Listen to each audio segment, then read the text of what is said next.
Mr. Morrison, 5 minutes, please. I was trying to be quick. Thank you, Mr. Chair. I just want to start off with a brief comment. As a former member of the Royal Canadian Mounted Police for over 30 years, I've been fortunate that I've worked across Canada and internationally. I've worked with thousands of regular members, civilian members, public service support staff, municipal and provincial police agencies as well. The RCMP is a professional organization with outstanding employees.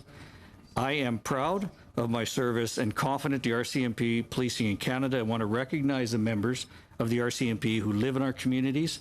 Their children grow up in our communities. They coach high school sports, volunteer for many events, and I thank them for their service to Canadians, especially in tough times. Right now, though, the morale is low and the members are looking for some leadership from senior management and are not getting the support. We're here today to discuss racism in all departments of the federal government, specifically today with the RCMP senior management recognizing current issues and being accountable to take corrective action. I want to thank Minister Blair, Commissioner Lucki for being here today. Minister, the government has admitted there's systemic racism in every department of the federal government, including the RCMP. I note your mandate letter does not identify the priority of working to engage your departments with instructions to eliminate racism, although diversity was in the Commissioner's mandate letter.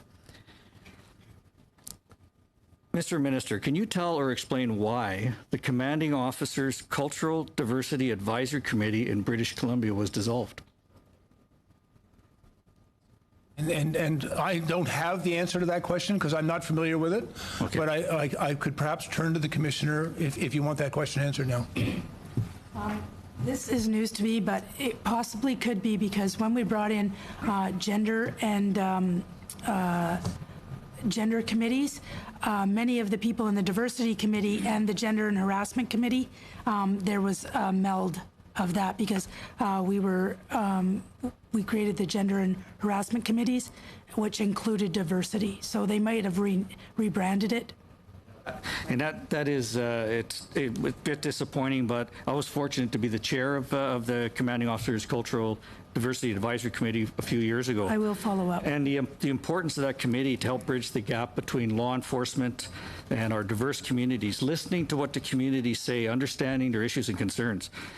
As this committee, it reports direct to the commanding officers who in turn report to the Commissioner, so there's some accountability there.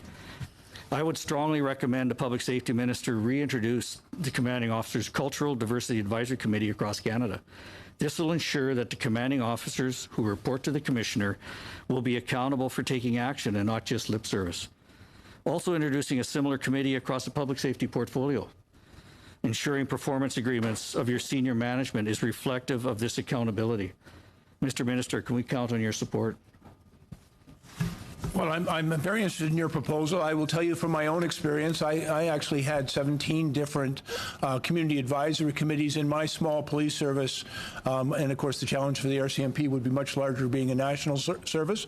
But I will acknowledge to you, I recognize the value of meeting with and working with diverse communities and engaging with them on a number of different levels. And I also did it at the command level because I found great value in that. It improved the quality of our interactions. And so I'm very open to that. I will tell you that we have created a number of different engagement mechanisms and structures with various diverse communities on a number of important issues that the public safety portfolio is undertaking. But I'm happy to look at the model that you recommend and discuss it with you further rather than take up your time this afternoon. Okay, thank you.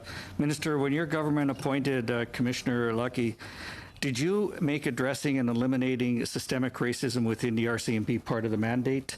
And I'll just finish the question. If so, what specific issues did the government instruct the Commissioner to act on?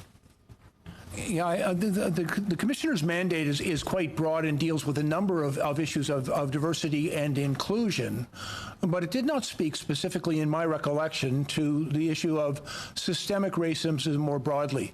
And I think that acknowledgement is an important place that we as a country have come to today in acknowledgement of systemic racism in so many aspects of our society. It certainly goes well beyond the criminal justice system, and I think when we look at all the challenging things that police, for example, deal with or our corrections deal with, it does compel us to look at systemic disparities in other aspects of our society. And so I think it is an important issue, and one that we have been very frank with Canadians in acknowledging its existence, as has the Commissioner, and it clearly, as this committee recognizes, there's work to do. Thank you, Mr. Morrison.